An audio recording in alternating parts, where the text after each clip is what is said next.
Eu queria partilhar com vocês algumas reflexões que nós fizemos, sobretudo a partir de um estudo conjunto que eu e o Henrique fizemos, o estudo mencionado de automação para o Sindicato Internacional dos Estibadores, e também sobre as reflexões que já tenho feito, essas sim, há alguns anos, sobre a estrutura da força de trabalho, a reestruturação produtiva e o pleno emprego. Dizer-vos que em relação à automação, são muito mais as coisas que eu não sei do que as que sei. E do que tenho lido, tirando a parte estritamente técnica, com que nós ficamos relativamente maravilhados, sei lá, a impressão 3D, ou do ponto de vista social e político, as incógnitas são enormes. E creio que vão continuar a ser enormes, e é essa a ideia fundamental que eu vos queria deixar aqui hoje, é que nós estamos a tratar de uma questão eminentemente política. Porquê? Bom, primeiro porque, como vocês sabem, quando apareceu o robô Sofia, que é da Arábia Saudita, não é? Aparentemente é a única mulher, ela não é um robô da Arábia Saudita. Sabia um robô da Arábia Saudita? A cidadania foi dada... A Arábia Saudita é que deu a cidadania. É que deu a cidadania ao robô. Aparentemente é a única mulher que pode falar à vontade na Arábia Saudita.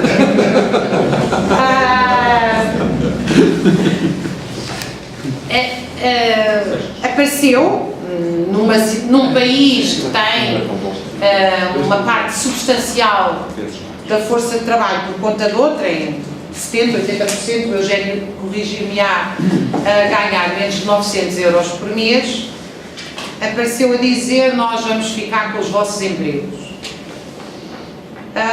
E nós acabámos de sair de uma situação de uma taxa de desemprego real que chegou aos 23,7% há 4 ou 5 anos, para uma situação em que esse desemprego diminuiu em grande medida por força da saída de meio milhão de pessoas e porque o número de pessoas a ganhar o salário mínimo triplicou, ou seja, as pessoas voltaram ao mercado de trabalho, já para não falar daqueles que foram realmente expulsos do mercado de trabalho, que é a população mais velha e menos qualificada.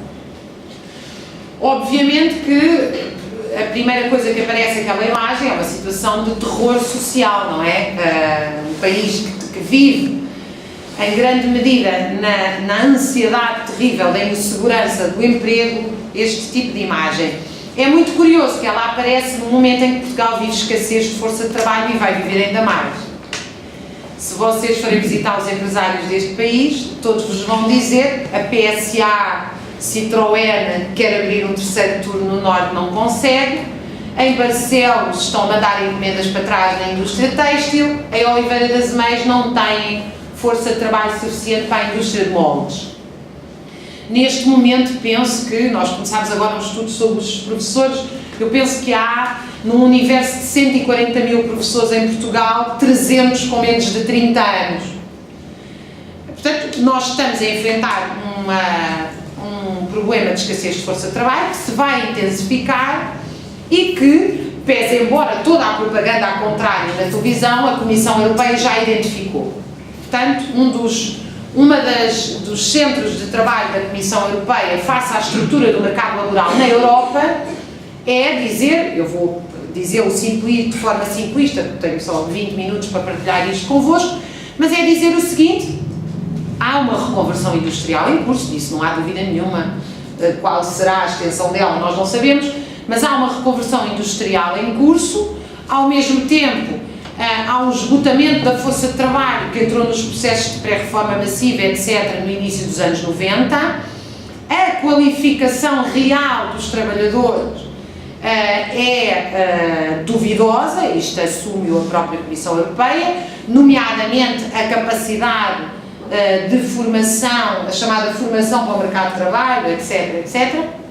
E, sobretudo, há um problema de desemprego estrutural, e esse é normalmente no setor mais velho, que passou da última crise para esta de 37% para 48% dos desempregados na Europa entraram numa condição de desemprego estrutural, e o que se prevê é, com o declínio demográfico, que eu não acho que seja um problema, podemos discutir isto depois, mas a União Europeia acha que é um problema o declínio demográfico, portanto acha que é um problema às sociedades envelhecer. Eu não acho que é um problema ser velho e pobre. Mas se o trabalho for dividido por todos e a jornada de trabalho toda reduzida, não há problema nenhum das sociedades envelhecer. Mas a União Europeia acha que é um problema demográfico porque acha que a força de trabalho, o custo unitário da força de trabalho vai subir. E efetivamente vai. Em Portugal, a Fundação Francisco Manuel dos Santos encomendou ao ISEC um estudo onde calcula que são precisas algumas centenas de milhares de imigrantes para evitar a subida do custo unitário do trabalho. Portanto, isto é a situação atual. É a situação que se vai manter. É altamente improvável que sim, porque é altamente improvável que se mantenham as taxas de crescimento, ainda que anémicos, deste último período cíclico. Ou seja, nós provavelmente estamos à beira de um novo choque cíclico em que há forte imobilização de capital, chamado desinvestimento, etc. Traduzido por miúdos, nós estamos à beira de uma nova crise cíclica e se houver uma nova crise cíclica, que vai haver, penso que é a única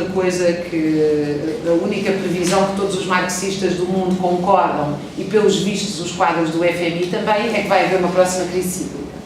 A haver uma próxima crise cíclica, há imobilização de capital e, portanto, toda esta escassez da força de trabalho pode repentinamente tornar-se num massivo desemprego novamente.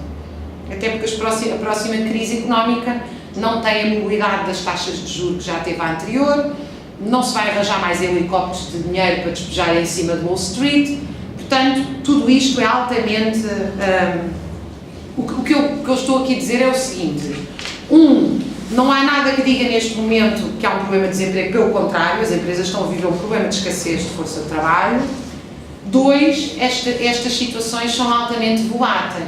Portanto, associar imediatamente a automação a um comportamento do mercado de trabalho é uma visão mecanicista que desconhece que a economia é política e, portanto, ela depende não só dos ciclos económicos como das atitudes políticas face a esses ciclos económicos.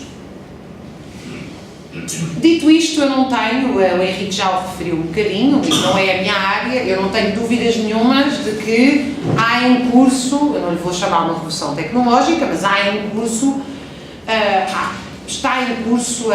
o desenvolvimento tecnológico está a abrir algumas possibilidades novas, não é? Da mesma maneira que os computadores há 30 anos, de facto, revolveram as entranhas do mercado de trabalho, aparentemente este também. Por exemplo, se vocês pensarem na impressão 3D, ela virtualmente pode acabar com as fábricas de moldes. Se uma máquina, todo o tipo de estrutura de um molde é completamente diferente de uma impressão 3D. Eu há pouco tempo visitei a Alta Europa e já tem um setor totalmente automatizado, mas vejam, a Alta Europa o que está é empregar mais 2.000 trabalhadores e obrigá-los compulsivamente a trabalhar ao sábado. Portanto, chamo novamente a atenção para isto. Não há nenhuma lei que diga que mais automação significa mais desemprego. Aliás, no século XIX, quando se reduziu a jornada de trabalho por 8 horas, intensificou-se brutalmente o trabalho. Os momentos de desemprego na história do capitalismo estão muito mais relacionados às brutais depressões económicas em que os capitalistas retiram os capitais das empresas e param a produção do que aos desenvolvimentos tecnológicos. Desde agora, há reconversão. Nós não temos os mesmos empregos. Mas isso já, por exemplo, a reconversão do mercado de trabalho português ou da força de trabalho em Portugal, ela já existia antes desta nova anunciada automação, que é com a simples introdução da outra revolução tecnológica, que é, se vocês pensarem nos e-mails e no inglês. Uma parte substancial da força de trabalho portuguesa, há 6 ou 7 anos, agora não vi os últimos dados, a maioria que estava empregada no mercado de trabalho tinha até o 6º ano de escolaridade, obviamente não conseguia trabalhar com e-mails nem com inglês, criando situações verdadeiramente caricatas, neste afã de ir buscar impostos a todo lado. Eu no outro dia parei numa mercearia, numa aldeia ao pé de Castelo Branco e queria comprar 2 maçãs e levei 10 minutos porque a senhora aflita tinha que inserir lá no computador as 2 maçãs e eu dizia-lhe, mas não é preciso, que eu não preciso de fatura. E ela lá tinha que inserir aquilo. Aquilo para ela é um verdadeiro drama, porque obviamente ela não tem formação nenhuma, a senhora não... Bem, aquilo lá, que eu acho que foi pago com peras ou qualquer coisa do género, porque ela não acertava lá no tipo de maçã que aparecia. Portanto, obviamente que já houve uma reconversão do mercado de trabalho, tanto que se vocês forem ver os dados dos últimos anos, quem saiu do mercado de trabalho são sobretudo as pessoas com menos do 6º ano de escolaridade e mais de 45, 50 anos, e quem entra no mercado de trabalho são os jovens com mais escolaridade. Podemos discutir o grau real de formação destes que entram no mercado de trabalho, mas certamente sabem operar máquinas, computadores, etc. Portanto, a automação, eu visitei o Porto de Brisbane, na Austrália, e foi quase uma imagem de ficção, para nós, de ficção científica, porque o gestor recebeu-me e era eu e o gestor, não havia mais ninguém no Porto. É uma imagem incrível, porque a gente entra por um porto, anda tudo por todo lado, portanto, gruas com caminhões de grandes toneladas a circular e não havia ninguém. E depois subimos os 6 andares do prédio de escritórios, que já não tem escritórios, portanto é uma visão até um bocadinho apocalíptica, porque nós íamos passando pelas salas onde as pessoas se reuniam e não há ninguém para se reunir, mas as salas ainda estão lá, porque a parte de escritórios, aquilo é um porto a reconvertir. Finalmente, no último andar, havia um engenheiro que controlava uns 20 computadores, mas lá me explicou com alguma graça que não controla nada, porque aquilo andava tudo sozinho. Portanto, a automação é uma realidade em muitas áreas. Há áreas onde ela é, na minha opinião, profundamente benéfica. Por exemplo, cruzamento de dados, o Henrique já referiu isto um bocadinho, diagnóstico médico, pode ser um auxílio muito importante, não um substituto, mas um auxílio. Trabalhar com Big Data, para nós, cientistas sociais, tem coisas absolutamente maravilhosas do ponto de vista de cruzamento de dados, etc. Portanto, não creio que a tecnologia nos traga nenhum problema em si, agora também não nos vai trazer nenhuma solução em si. Vocês sabem que em 1932, em plena crise de 29, a Fundação Rockefeller encomendou ao pintor mexicano Diego Rivera um mural que significasse a capacidade do homem dominar a técnica. E ele pinta um mural, ele pinta de facto o homem, chama-se o homem controlador do universo, e portanto todos os símbolos científicos, o átomo, o Darwin, etc., estão no centro do mural. E o homem controla através da ciência o mundo, mas de um lado tem o fascismo e do outro tem a Revolução Soviética. E ele manda pôr o Lenin, ele pinta o Lenin, o Trotsky e um operário negro e um operário russo de mãos de punho, porque Diego Rivera quis mostrar que não era a ciência e a técnica em si que podiam mudar o mundo, mas a luta de classes. Tanto que os operários aparecem a derrubar a cabeça do fascismo. Rockefeller manda destruir o mural, que era para a Fundação Rockefeller, nos Estados Unidos, e o mural está hoje no Museu de Belas Artes do México, portanto foi... Porquê é que eu peguei nesta ideia? Walter Benjamin, filósofo alemão, também exilado pelo nazismo nos Estados Unidos, colocou a hipótese de que a história não era um desenvolvimento no sentido do progresso, o comboio da história tinha que ser travado, não é? Ou seja, que o caminho da história não era um comboio, mas era necessário parar a história. É uma imagem. Porquê? A ideia é que a questão que nós nos colocamos como sociedade, como humanidade, não é o desenvolvimento do progresso, é como, para quem e o que é que produzimos. Não é? Portanto, a mim parece-me, como cientista social, relativamente absurdo que alguém venha a dizer nós vamos acabar com os vossos empregos, ou a automação é absolutamente maravilhosa e nós não perguntamos o que é que vamos fazer com essa automação. Aquela discussão que o Henrique já apontou aqui, mas que tem que ser muito aprofundada por nós. Nós automatizamos a Auto-Europa. Primeiro, não acabámos com o inferno dos trabalhadores, até o piorarmos. Segundo, nós precisamos de carros na sociedade, carros sem motorista, porque nós precisamos de carros ou precisamos de transportes públicos, jardins e bicicletas. Já nem vou para a indústria de guerra, que continua a ser a indústria mais importante do mundo, norte-americana.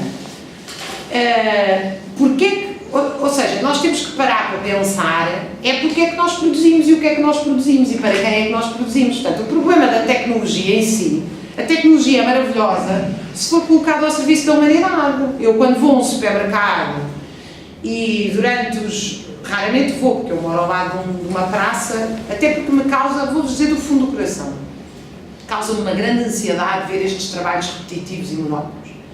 Se visitarem a Alta Europa, aqueles operários descansam 7 minutos, 2 vezes por dia, numa linha de montagem que está sempre a andar em cima e em baixo. Portanto, se me disserem que é possível acabar com isto e alguém fazer isto por eles, eu sou a favor. Da mesma maneira que num supermercado alguém está sentado e está a ouvir pi, pi, pi durante 8 horas. Isso é uma brutalidade. Portanto, se nós pudermos acabar com determinados empregos, a questão é que as alternativas que têm sido colocadas a acabar com estes empregos é as pessoas cada vez trabalham mais. Há uma brutal intensificação. Não há só uma extensão da jornada de trabalho por queda salarial e aumento das horas extraordinárias, mas há uma intensificação do trabalho. Hoje em dia, a principal queixa dos trabalhadores portugueses manuais e intelectuais é a exaustão, é o cansaço absoluto. E eu penso que essa questão é uma questão muito importante. A outra questão da automação que eu quero deixar para a discussão, e eu não estou a controlar o meu tempo, mas vou já... mas quero terminar para que nós possamos ouvir o Eugénio e ter debate. Já agora eu mostro-vos, isto são os operários sentados em cima da cabeça do fascismo que foi cortado. Isto é o Lenin, o Trotsky e o Lenin está a abraçar 2 operários, um negro e um branco, numa altura em que os sindicatos nos Estados Unidos não deixavam os dirigentes brancos sindicalizar-se, exceto o Industrial Workers of the World, os WOBWIs, o sindicato que vai à origem depois à indústria automóvel. E isto é o homem a controlar a ciência, ele tem o átomo na mão, está aqui o Darwin, enfim, a racionalidade. Aqui estão os loucos anos 20 e ali em cima está a Revolução Soviética. É este mural que o Rockefeller encomenda e depois manda abaixo e está na cidade do México. As últimas 2 notas que eu queria deixar é que há uma parte da automação que está a ser acelerada, não porque tem compensações a médio e longo prazo, mas porque ela parte as espinhas aos sindicatos. Aquilo que na administração do Porto de Lisboa se queixavam, os tipos almoçam e conversam entre eles. Que é uma chatice, não é? As pessoas almoçam e conversam, imaginem que ousadia. E de facto isso é objetivamente uma vontade assumida, aliás, no caso dos trabalhadores portuários, já estão a ameaçar automatizar os portos dos Estados Unidos, entretanto. Devo dizer com muita graça que do Sindicato Internacional de Estivadores, o sindicato francês, que tem o grande porto do Le Havre, que é a saída da produção industrial ali do norte da França, e o Roterdão é do Reno e Le Havre do Sena, portanto os 2 grandes corações industriais da Europa, em Le Havre, enquanto que, por exemplo, nos Estados Unidos eles reagiram dizendo nós vamos sindicalizar toda a gente, o tipo que atende telefones, o que serve café, não interessa, há reestruturação industrial, todos passam a ser estivadores ou trabalhadores de logística ou portos, é uma resposta do sindicato, se há reconversão da força de trabalho, nós sindicalizamos todos. Os franceses reagiram à ludismo. Aqui não entra uma única máquina que nós a partimos. Essa é a linha dos estivadores franceses. Portanto, não há uma linha comum no Sindicato Internacional dos Estivadores face a esta questão da automação. A última nota que eu queria deixar tem a ver com a resposta que tem sido dada para esta questão do desemprego com ou sem automação. Mas nós assistimos a um desemprego estrutural. Desde logo nós assistimos a um desemprego que raramente é referido, que é o desemprego da força de trabalho adoecida pelas más condições laborais. Portanto, nós temos de facto uma taxa de absentismo, adoecimento e pré-reforma gigantesco, porque as pessoas são levadas ao limite durante o seu período de trabalho. A resposta que tem sido muito avançada para alguns setores de esquerda e muitos de direita tem sido o rendimento básico universal, e há aqui pessoas envolvidas nisto. Não vou usar aquele argumento de que, porque há pessoas de direita a apresentarem uma má proposta, ou de esquerda, mas quero-vos dizer que o Bill Gates é a favor disso, e que acho que deve haver uma reflexão se o Bill Gates é a favor de uma coisa, merece que a gente se questione porquê. Podia ser que ele estivesse certo. Não creio que que a questão passe por aí. Mas eu acho que ele está errado. E acho que quem defende o rendimento básico e condicional está errado. Porque o desafio que se coloca à humanidade, o trabalho, há uma visão anarquista que diz que o trabalho é tortura, que vem da Tripali e o trabalho é um drama. Perdão? É verdade. A gente já vai abrir o debate. Não estou a ver onde está o dúvida. Pronto. Eu não acho que o trabalho seja uma tortura, eu acho que o trabalho é a nossa inserção social. E mais, acho que o trabalho é um dever, tirando para doentes, idosos e crianças, que, de forma da solidariedade, doentes por razões óbvias, se nós temos produção sedentária suficiente para cuidar das pessoas doentes, devemos cuidar e bem, não é como a renda mínima, é como a renda máxima.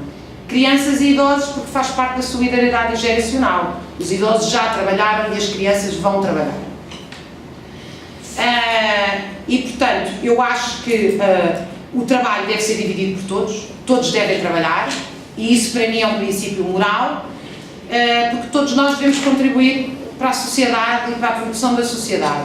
A segunda razão é que não há nenhuma razão para o trabalho ser uma tortura. Se a redução do horário de trabalho for feita, se as profissões penosas tenderem a ser eliminadas ou diminuírem substancialmente, todos nós vamos ter tempo para fazer poesia, música e nos dedicarmos ao lazer. A terceira questão é, aposto aqui convosco, se um dia existir um REBI, há duas coisas que vão acontecer. É que não vai haver um REBI numa sociedade socialista onde os trabalhadores controlam o Estado. Vai haver um REBI numa sociedade capitalista onde os trabalhadores não controlam o Estado. Esse REBI vai ter duas componentes. Vai ser paga pelos impostos dos trabalhadores. Não há... Se as empresas forem chamadas a pagar, vão fazer o reverter o custo final dos seus bens, o que significa vai ser pago pelos impostos dos trabalhadores, que são quem paga a maioria dos impostos ao consumo. A segunda razão é que o REBI vai ser um cheque para privatizar o Estado Social. Ao entregar os 500, 600 euros de REBI na mão das pessoas, isso vai ser concomitante com o pagamento da educação, saúde, etc. E devo dizer que em Portugal já há movimentos nesse sentido, e não são poucos, que é, as câmaras municipais assumem os centros de saúde e as escolas, daqui a pouco tempo, que não vai ser muito, as câmaras municipais obviamente não têm orçamento para sustentar a saúde e a educação, que isso só pode ser feito do ponto de vista económico ao nível do Estado Central, vão chamar os pais e vão fazer o que fizeram, aliás, aqui nas faculdades.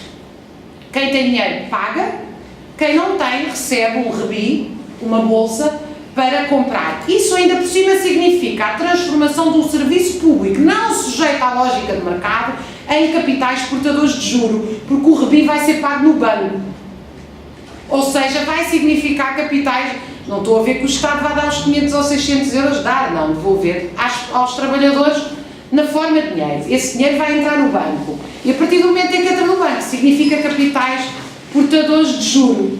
A última questão é que o REBI, mais uma vez, como aliás as medidas assistencialistas todas ao longo dos últimos anos, como o rendimento mínimo, etc., retiram as pessoas da luta política nos locais de trabalho coletivas e levam-nas para a assistência dependente do Estado. Ou seja, o problema político das pessoas deixa de ser com o seu patrão, seja ele empresário privado ou Estado, e passa a ser uma dependência do Estado. As pessoas deixam de lutar pela sua dignidade e passam a viver com mãos estendidas ao Estado, pensando que é o Estado que lhes deve uma vida digna e não os patrões. Obviamente que isto desloca o REBI, ao contrário do pleno emprego que coloca a chave do problema na propriedade privada, o REBI desloca-o para a redistribuição de renda que tem sido feita nas últimas 3 décadas, única e exclusivamente das chamadas classes médias, ou seja, trabalhadores que ganham acima da reprodução biológica, para as camadas miseráveis da população. Finalmente, o REBI provoca ou ajuda ao significativo aumento da influência dos partidos de extrema-direita e populistas, porque quem trabalha não gosta de pagar para quem não trabalha. E eu devo dizer, enfim, não preciso dizer qual é a melhor orientação ideológica, penso eu, Mas eu devo-vos dizer que um trabalhador, infelizmente, vai apoiar a extrema-direita, mas ele tem razão quando diz que não gosta de pagar para quem não trabalha. Eu também não gosto, quando estou lá em casa, estar a servir os meus filhos à mesa e que eles não façam nada por mim. Não é? A não ser, mais uma vez, crianças, idosos e doentes, esses devem ser super bem acarinhados. Agora, uma sociedade tem uma moral comum. Essa moral comum significa que nós vamos dividir o trabalho por todos, não significa que uns vão pagar o trabalho ao outro. E isso leva uma franja dos trabalhadores, felizmente até agora minoritária, a apoiar a extrema-direita, que infelizmente tem sido, muito infelizmente, tem sido na Europa, os únicos partidos que questionam o não trabalho, na forma de racismo, parasitismo social, etc., como a extrema-direita faz, quando a esquerda a única coisa que faz é aceitar que as pessoas não trabalhem e pedir assistência para essas pessoas. Isto cria um problema político seríssimo na sociedade, muito mais grave do que todos os outros, que é a divisão da classe trabalhadora e o seu confronto permanente. Obrigada pela vossa atenção.